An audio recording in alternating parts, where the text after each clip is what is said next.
Hey Geek, so I'm out here testing out the different autofocus modes on the Panasonic S5 IIX. Now this can also apply to the S5 II, G9 II, GX7, S9 and other future Panasonic cameras using this new phase hybrid detect autofocus system. And in general, I would say this is the best autofocus system Panasonic has ever produced. And I would say in terms of the competition, I could only speak for having a Sony camera because I had a Sony a7 IV before that, and that was the best autofocus system I've ever used. But the Panasonic S5 IIX, it's really close, but it's not quite there yet. So with the S5 IIX, there are some various main autofocus modes, and so this is the default mode. This is the full area mode, and what it does is it looks at your whole area.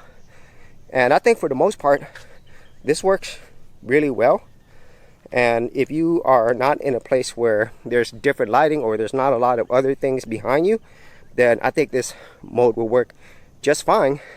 And in terms of my detect mode, I have it on human and eye, but I've also seen just the human alone works really well, especially if you're going to be turning your face, that it could lose focus if it doesn't see your face and eye. And so you might want to try it out. But as you can see, it's focusing well. And let me get that closer so I'll move away from my face. And it still is in focus. So that is the full area mode. So next up we have the one area mode, and it has this really small box. Unfortunately, I don't have an external screen where I can show you this, but in this case, if you are in this very small one area, then you will be in focus. But if you move outside of it, it will actually lose focus, which is the whole point of it. And so this is really great if you want to catch something but a very small area. And I don't use it that much, but I think for things that you want to catch a very small area and you want to keep it focused on there, the one area works really well. And for all of these tests, I am using the human and eye detect system. But as you could probably see, as soon as I get outside of that small box, it loses focus. So it does work as intended. Now this mode is the one area plus, and so it's basically the same as the one area, but the box is a little bit bigger. And so you see that it works very similarly. If I move outside of it, it loses focus, but the area is larger than what I had with just the one area. So it works very similarly. It's just a little bit larger.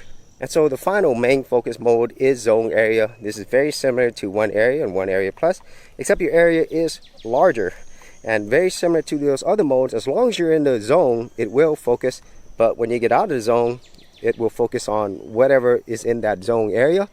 And this works really great for these type of talking head videos, but it's also excellent for product or object type videos where you have something in front, focus on it, and then as soon as you have it off, it's back on your face. So as long as you have the product or object in the zone, it will focus. And I find this to be awesome, and I use this a lot. And currently this is my favorite autofocus mode, and I highly recommend that you try out all the modes that works best for you. But I think as a creator doing these type of videos, the zone area is the best one overall. So if you actually had any thoughts on this or any other ways in which you use autofocus modes on your camera, be sure to leave in the comments area below, and I'll see you on another episode. Hey geeks, if you are a brand new creator and you simply want something easy to get you started, well, I got something for you with my Creator Starter Kit. This is a super simple step-by-step guide that's going to take you from having no channel to developing your very first YouTube channel, along with ideas, thumbnail designs, and other creator tips, including marketing. And the best part is, all of this is free. Simply head over to the link below, check out my page, and get started creating.